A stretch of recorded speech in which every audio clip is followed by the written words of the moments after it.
আসসালামু আলাইকুম। Shimul memorial north south school and কলেজের আজকে নবম শ্রেণীর পদার্থবিজ্ঞান ক্লাসে সবাইকে স্বাগত। নবম শ্রেণীর শিক্ষার্থীরা, তোমাদের উদ্দেশ্যে ক্লাস শুরুর আগে একটা কথা বলবো যে আমরা আজকে যে ক্লাসটা শুরু করছি সেটা বার্ষিকের সিলেবাস অনুযায়ী প্রথমে যে সপ্তম অধ্যায় আছে সেখান থেকে ক্লাস শুরু করব। তো আজকে আমি তোমাদের সাথে আছি পারভিন হোসেন, সহকারী শিক্ষক পদার্থবিজ্ঞান।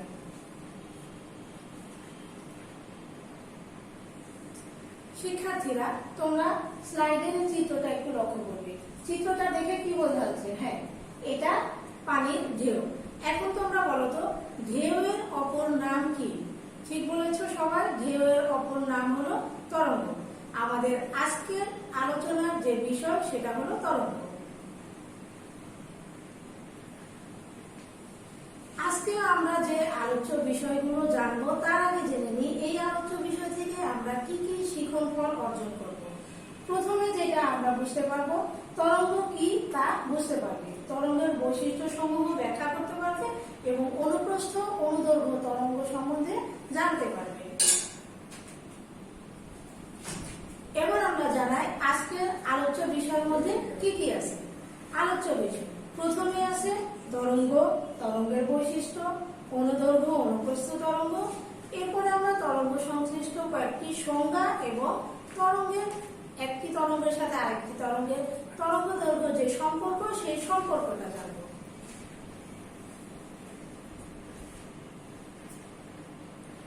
এখানে তোমরা কিছু চিত্র লক্ষ্য করো। প্রথম চিত্রটাতে দেখো পানির ঢেউ বোঝা যাচ্ছে। এখানে তোমাদেরকে আমি একটা কথা বলে রাখি, পানিতে পুকুরে স্থির পানিতে ঢেউ কিভাবে তৈরি হয়। স্থির পানিতে ঢিল যখন ছোড়া হয়, যখন তোমরা একটা জিনিস খেয়াল রাখবে, যখন পুকুরের পানিতে আমরা ঢিল ছুঁড়ে মারবো, ঢিলের যে একটা শক্তি আছে সেই শক্তি পানির কণাগুলোর মধ্যে সঞ্চারিত হবে এবং সেখানে ঢেউয়ের সৃষ্টি হবে। তার মানে হলো যখন ঢিলটা এখানে পড়বে, এই ঢিলের যে শক্তি সেটা পানির কণাকে আঘাত করবে এবং এর ফলে পার্শ্ববর্তী কণাতে শক্তিগুলো সঞ্চারিত হবে। এভাবে একে একে পাশের কণাকে, তারপরে পাশের কণাকে আন্দোলিত করবে। এইভাবে শেষ পর্যন্ত পুকুরের কিনারে গিয়ে ঠেকবে এবং এর থেকে ঢেউয়ের সৃষ্টি হয়। তোমরা পুকুরে সাধারণত ঢেউ দেখে থাকো, কিন্তু ঢেউ সৃষ্টির আগে যে এত কিছু হয় সেটা তোমরা জানবে না। একইভাবে প্রত্যেকটা ছবি এই জিনিসটাই বোঝানো হয়েছে। এবার আমি যে কথাগুলো বললাম সেটাকে সংজ্ঞা আকারে বলি। তরঙ্গ কাকে বলে? তরঙ্গ হচ্ছে জড় মাধ্যমের পর্যায়বৃত্ত আন্দোলন যা এক স্থান থেকে অন্য স্থানে শক্তি সঞ্চারিত করে, কিন্তু মাধ্যমের কণাগুলোর স্থায়ী স্থানান্তর করে না। আরেকবার ভালো করে মনে রাখবে, কণাগুলো থেকে কণাগুলোতে শক্তি স্থানান্তর করে কিন্তু কণাগুলোর স্থায়ী স্থানান্তর হয় না। এটাই হলো তরঙ্গ।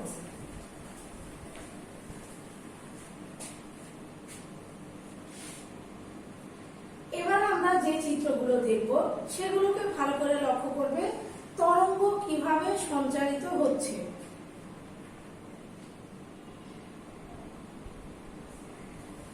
এখানে যে চিত্র দেওয়া হয়েছে সেটা একটা ধান ক্ষেতের চিত্র। তোমরা লক্ষ্য করবে দিগন্ত জুড়ে যখন ধান ক্ষেত দেখা যায়, ধান ক্ষেতে যখন বাতাস দোলা দেয়, তোমরা খেয়াল করবে ধান ক্ষেতগুলোর মধ্যে একটা ঢেউয়ের সৃষ্টি হয়। ওই ধান ক্ষেতের মাথার উপরে যদি একটা প্লাস্টিকের বল দেওয়া হয় তখন তোমরা বুঝতে পারবে যে তরঙ্গগুলো কিভাবে সঞ্চারিত হয়। দেখবে ঢেউয়ের মাধ্যমে বলগুলো এক প্রান্ত থেকে আরেক প্রান্তে চলে যাবে। এর ফলে আমরা যেটা বুঝবো যে তরঙ্গ কণার শক্তিগুলোকে স্থানান্তর করছে।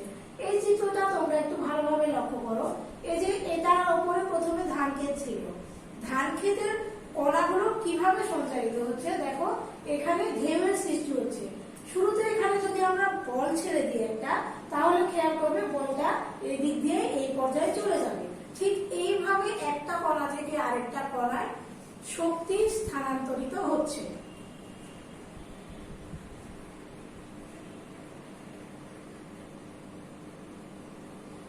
এখন আমরা এখানে যে তিনটা তরঙ্গ দেখিয়েছি, তিনটা তরঙ্গ একটা তরঙ্গের অন্তর্ভুক্ত। তরঙ্গ মাধ্যমের উপর ভিত্তি করে দুই ধরনের। যান্ত্রিক তরঙ্গ এবং তাড়িৎচুম্বক তরঙ্গ। কঠিন, তরল এবং বায়বীয় যেই মাধ্যমে তরঙ্গ সঞ্চালিত হয় সেই তরঙ্গগুলোকে বলা হয় যান্ত্রিক তরঙ্গ, এবং আরেকটা বললাম কি তাড়িৎচুম্বকীয় তরঙ্গ। এখন আমরা বলি পানির তরঙ্গ, ধান ক্ষেতের তরঙ্গ এবং শব্দ তরঙ্গ। এই সব তরঙ্গগুলো যান্ত্রিক তরঙ্গের অন্তর্ভুক্ত। যে তরঙ্গ সঞ্চালনের জন্য স্থিতিস্থাপক মাধ্যমের প্রয়োজন হয় তাকে বলা হয় যান্ত্রিক তরঙ্গ। তার মানে বোঝা গেল যে তরঙ্গগুলো সঞ্চালনের জন্য মাধ্যমের প্রয়োজন হয় তাকে বলা হয় যান্ত্রিক তরঙ্গ, এবং যেই তরঙ্গগুলো সঞ্চালনের জন্য মাধ্যমের প্রয়োজন হয় না তাকে বলা হয় তাড়িৎচুম্বক তরঙ্গ। এখানে যে চিত্রগুলো তোমরা দেখতে পাচ্ছ এগুলো হলো তাড়িৎচুম্বক তরঙ্গ। দেখো এখানে বিভিন্ন মোবাইল নেটওয়ার্কের যে টাওয়ার, সেই টাওয়ার থেকে যে তরঙ্গ সঞ্চারিত হচ্ছে সেই তরঙ্গগুলোকে বলবো আমরা তাড়িৎচুম্বক তরঙ্গ, কারণ এই তরঙ্গগুলো সঞ্চালনের জন্য আমাদের কোনো মাধ্যমের প্রয়োজন হচ্ছে না।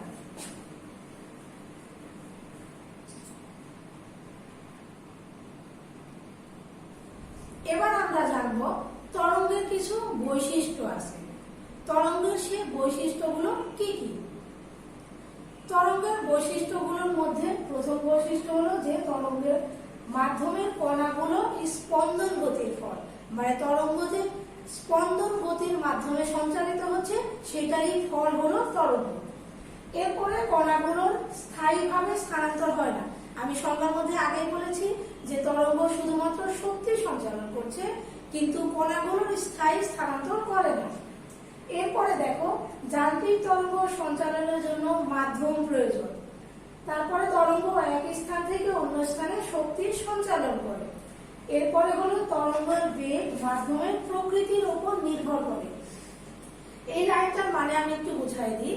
তরঙ্গের বেগ মাধ্যমের প্রকৃতির উপর নির্ভর করে কথাটার মানে হলো মাধ্যমের প্রকৃতিটা কেমন, সেটা কঠিন নাকি তরল নাকি বায়বীয়, এই মাধ্যমগুলোর উপরে তরঙ্গের বেগ নির্ভর করে। যেমন বায়ু মাধ্যমে শব্দের বেগ যেমন আছে, ঠিক একই রকম ভাবে প্রত্যেকটা মাধ্যমে তরঙ্গের বেগ রয়েছে।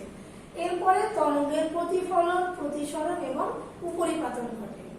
এই সবগুলো হলো তরঙ্গের বৈশিষ্ট্য।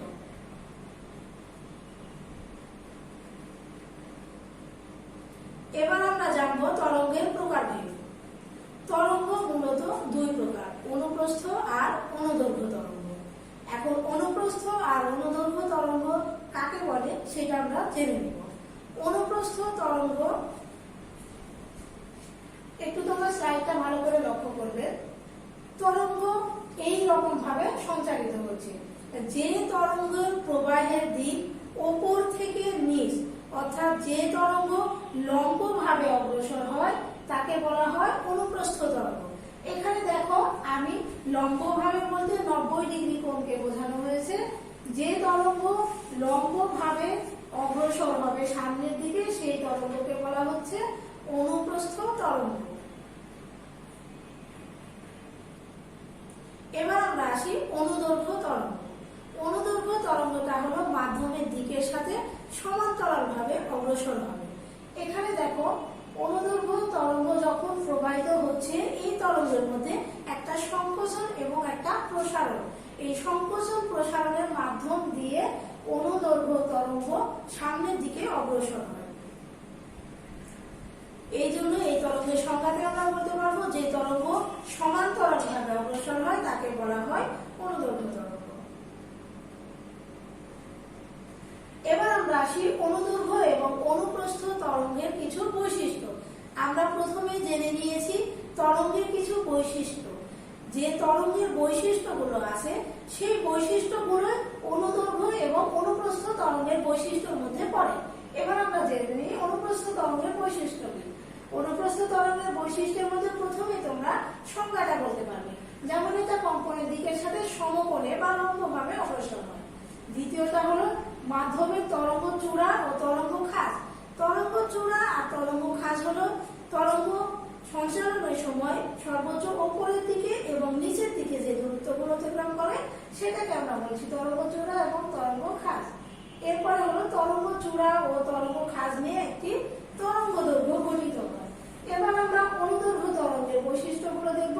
প্রথমে আগেরটার মতো সংজ্ঞা বলে নেবে, তারপরে বলবে একটা সংকোচন প্রসারণের মাধ্যমে অনুদৈর্ঘ্য তরঙ্গ অগ্রসর হয়, তারপরে সংকোচন প্রসারণ নিয়ে তরঙ্গ দৈর্ঘ্য গঠিত হয়। এরপরে আমরা তরঙ্গ সংশ্লিষ্ট কয়েকটি রাশি সম্বন্ধে জেনে নিব।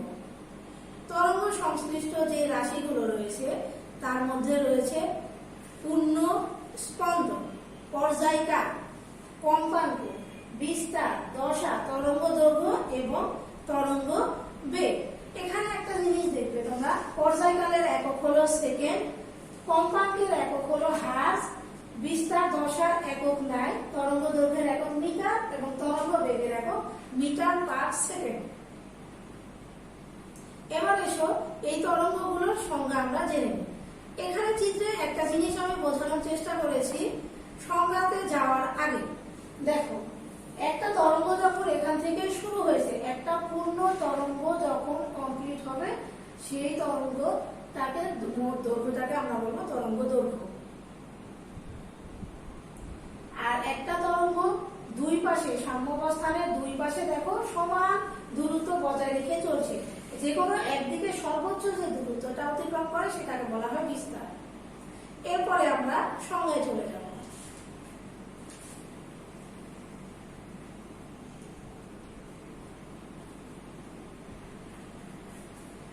প্রথমে দেখো পূর্ণ স্পন্দন। তরঙ্গের কোন একটি নির্দিষ্ট বিন্দু থেকে যাত্রা শুরু করবে, তরঙ্গের একটি কণা নির্দিষ্ট কোনো বিন্দু থেকে যাত্রা শুরু করে আবার যদি সেই বিন্দুতে ফিরে আসে তাহলে তাকে বলা হয় একটা পূর্ণ স্পন্দন। এবার আসি পর্যায়কাল। একটা পূর্ণ স্পন্দন সম্পন্ন হতে যে সময় লাগে তাকে বলা হয় পর্যায়কাল।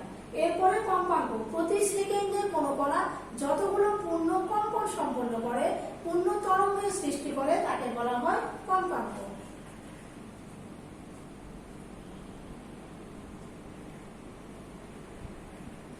এরপরে আমরা আসবো বিস্তার। আমি আগেই একবার বলেছি বিস্তারের সংজ্ঞাটা, সাম্যাবস্থান থেকে যে কোনো একদিকে তরঙ্গের কণা সর্বাধিক যে দূরত্বটা অতিক্রম করে তাকে বলা হয় বিস্তার। এরপরে দশা। তরঙ্গ কণা যে কোনো সাম্যক অবস্থানকে বলা হয় তার দশা। এবার তরঙ্গ দৈর্ঘ্য। পরপর সমদশা সম্পন্ন দুটি কণার মধ্যবর্তী যে দূরত্ব থাকে সেটাকে বলা হয় তরঙ্গ দৈর্ঘ্য। এরপরে আসি তরঙ্গ বেগ। নির্দিষ্ট দিকে তরঙ্গ এক সেকেন্ডে যে দূরত্ব অতিক্রম করে তাকে বলা হয় তরঙ্গ বেগ। এবার আমরা তরঙ্গের মধ্যে যে সম্পর্ক রয়েছে সেই সম্পর্কটা জেনে নেব। প্রতি সেকেন্ডে যতগুলো পূর্ণ কম্পন সম্পন্ন হয় সেটাকে বলা হয় কম্পাঙ্ক। কম্পাঙ্ককে এফ দ্বারা প্রকাশ করা হয়। এবার দেখো, টি সেকেন্ডে স্পন্দনের সংখ্যা যদি একটি হয় তাহলে একক সেকেন্ডে স্পন্দনের সংখ্যা হবে 1/t। আর আমরা জানি একক সেকেন্ডে স্পন্দনের হারকে বলা হয় কম্পাঙ্ক। সুতরাং আমরা বলতে পারি এফ সমান 1/t।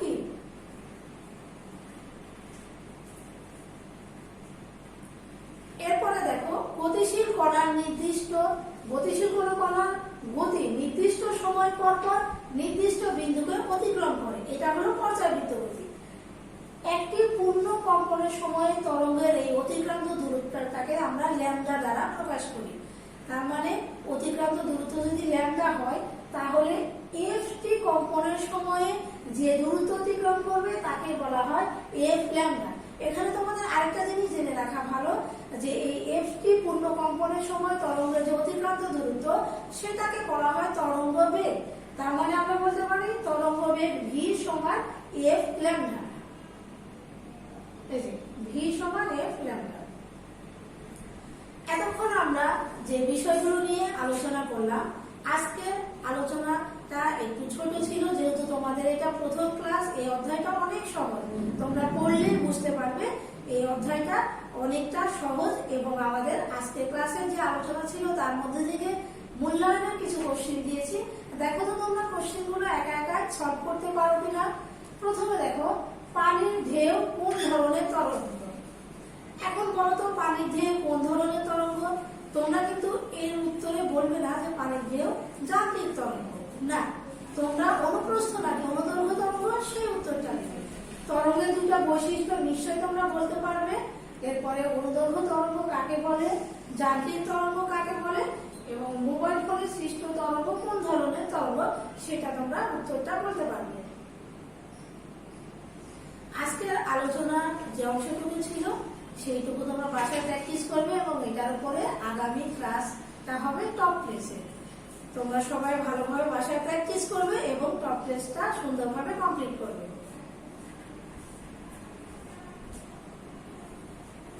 এতক্ষণ তোমাদের সাথে থাকার জন্য অনেক অনেক ধন্যবাদ।